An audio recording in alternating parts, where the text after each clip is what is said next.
अष्ट सहस्री में आचार्य भगवंत विद्यानंद स्वामी जैनाचारा जीवास्ते पर्याथार्थ उत्पाद कथंचित अभिन्नम भिन्नम चेति मन्यन्ते।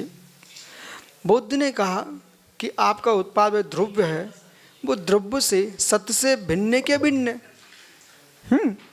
तो उसने हजारों प्रश्न खड़े कर दिए, पर हमारे जैनाचार्य कह रहे हैं स्यात् भिन्नम स्यात् अभिन्नम भिन्ना भिन्न कथंचन तत्र तद्बता किम उत्पाद वै ध्रुव सत्य युक्त कथंचित भेदोपगमे इत्यादि नाम। जो उत्पाद वै इत्यादि है ना, वो कथंचित भेद है, कथंचित अभेद उपगमे, वो कथंचित अभेद है। स्थिति ये उत्पत्ति, जो स्थिति है ना उसी में उत्पाद होता है। स्थिति है ना द्रव्य, तो द्रव्य के द्रव्यत्व को कहने वाली पर्याय कौन सी है? द्रव्य। तो स्थिति किस में चल रही है? ध्रुव में। ध्रुव किसको बता रहा है? ध्रुव जो पर्याय किसको बोल रही है? नित्यता, स्थिति को बोल रही है। ध्रुव स्थिति है, ध्रुव क्या है? स्थिति है। जब नित्यता को बोल रही है तो वहां पर आप आपको आलाप पद्धति में लेके जाइए, वो नित्य ही वहां आएगा, क्योंकि ध्रुव्य स्थिति है। अब जो स्थिति नाम की जो पर्याय है, स्थिति नाम की जो पर्याय है वो उत्पत्ति बे सहित है।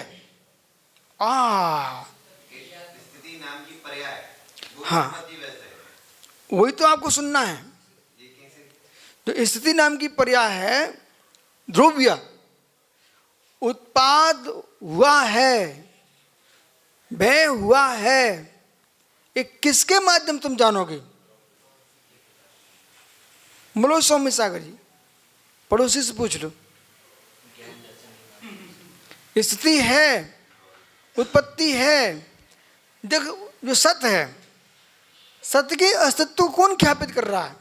उत्पाद तो नवीन हो गया, भय चला गया, तो उत्पाद जो है विनाश सहित है। उत्पाद कैसा है? विनाश सहित है, और विनाश भी विनाश सहित है।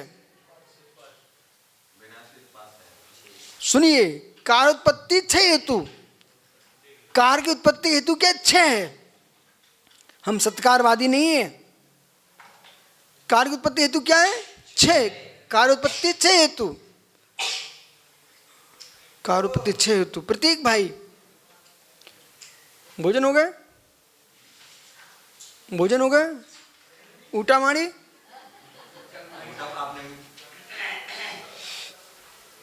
ठहरो ठहरो, बोलना नहीं है, आपको सुनना। हम ये क्लास लिए, अभी बातें नहीं कर रहे हैं।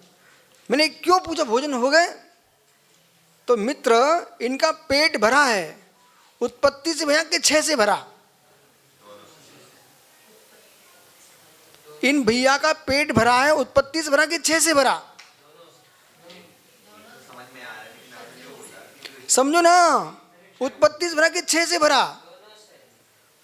यदि इनने भाकरी खाई है तो ज्वार का नाश न होता, तो भाकरी कैसे बन गई? ज्वार का नाश हुआ है ना, तभी तो बनी उत्पत्ति छह हेतु। और फिर इनका पेट भर गया, इनने भाकरी का नाश कर दिया।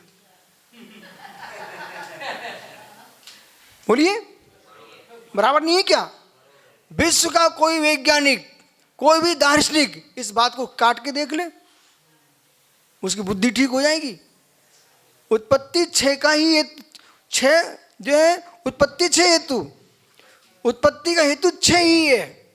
इसलिए जो स्थिति का ज्ञान हो रहा है, वो स्थिति किसमें हो रही है? द्रव्य की द्रव्यता को बता रहा है ध्रुव्य, उसमें चल रहा है उत्पाद भय, इसलिए त्रिलक्षणात्मक तत्व है। इसलिए तत्व त्रिलक्षणात्मक तत्व है। जो भरी लाखों की भीड़ में जो प्रवचन होते ना, यदि इन तत्वों पर ही व्याख्यान होता है, आप विश्वास मानिए सन्न होकर ही लोग सुनते हैं। मेरा तो मन है कभी हो, पूरा हो तो नहीं, कोई विकल्प नहीं है। किसी यूनिवर्सिटी में 50 इकाई की वाचना करने का मन है, अरे कितने दिन नहीं, पूरे ग्रंथ की वाचना होना चाहिए। सुनिए, या फिर प्रवचन सार की वाचना हो। संसार में इससे महत्वपूर्ण कोई ग्रंथ नहीं है, उसका नाम प्रवचन सार है। अनंत प्रमेयों का सम्राट है वो, उसका नाम प्रवचन सार। क्या आनंद है। इसलिए स्थिति उत्पत्ति सामर्थ्य, ये शब्द का विशेष ध्यान रखना। सामर्थ्य विनश्यति, सामर्थ्य से ही विनाश होता है। ए बालक, सामर्थ्य से ही विनाश होता है, सामर्थ्य से उत्पत्ति होती है। अब सामर्थ्य पकड़िए क्या है। सामर्थ्य क्या है? सामर्थ्य क्या है?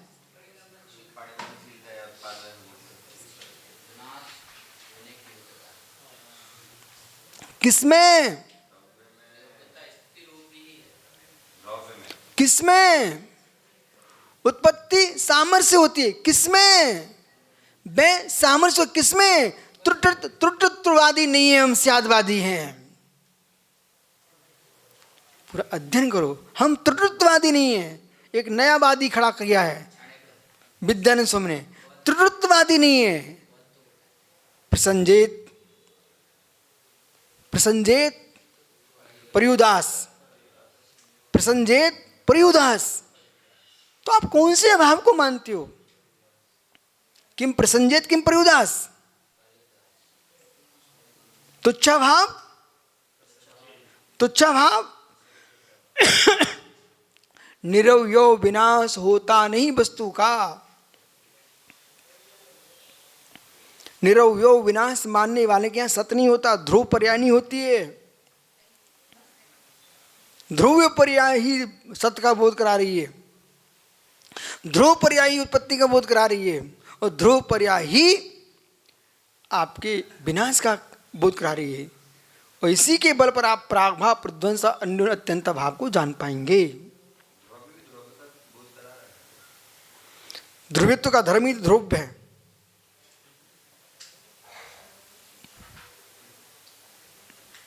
जब यहाँ आते तब पागल नहीं होते, तो गद्दी से उतरते तब पागल हो जाते, समझ गए ना।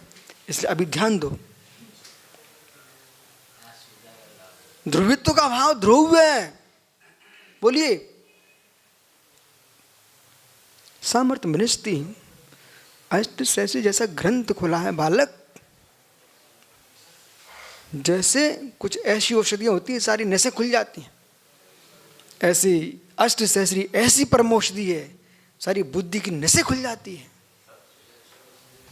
सामर्थ्यम नस्तिन च विनाश एव तिष्ठति। विनाश एव तिष्ठति, जो विनाश है ना उसमें ही ठहरता है। सामर्थ्य उत्पत्ति, सामर्थ्य उत्पन्न होता है। विनाश भी सामर्थ्य उत्पन्न होता है, उत्पाद भी सामर्थ्य उत्पन्न होता है, और स्थिति भी सामर्थ्य। च उत्पत्ति रेव नसति, उत्पत्ति रेव नसति। जहां उत्पत्ति है वही नाश है। उत्पत्ति एव नसति, उत्पत्ति तो नाश है। कुछ बोलते क्यों नहीं आप लोग? उत्पत्ति तो नाश है। प्रतीक ऊटा माड़ी अत्ति अत्तु अत्तु अतिशति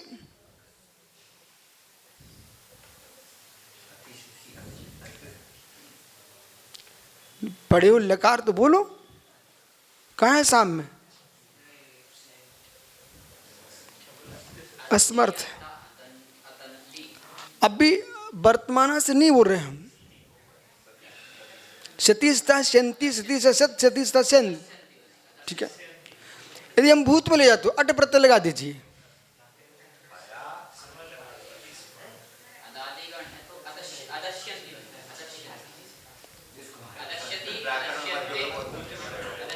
इसलिए नसति सामर्थ्य तिष्ठति, देखो उत्पत्ति सामर्थ्य होती है और ध्रुव भी सामर्थ्य होता है, इसलिए हमारे यहाँ स्यादवाद में च एक ही समय में ज्ञायते त्रिलक्षण जीवादि पदार्थ भिन्ना नाम, इसलिए त्रिलक्षणात्मक पदार्थ जीवादि भिन्न इत्यादि नाम त्रिलक्षणादि सिद्धे। त्रिलक्षण की सिद्धि होती है, उत्पाद सद्रव्य लक्षणम, ये त्रिलक्षण की जो सिद्धि है भिन्न भी हुई है और भिन्न में कि हम लोग स्यादवादी हैं, पर्यार्थिक और द्रव्यार्थिक दोनों दृष्टियों को मानने वाले हैं, इसलिए इत्यादि नाम त्रिलक्षण सिद्धे। शेष आगे विचार करेंगे। नमो रिंता नमो सिद्धा नमो रे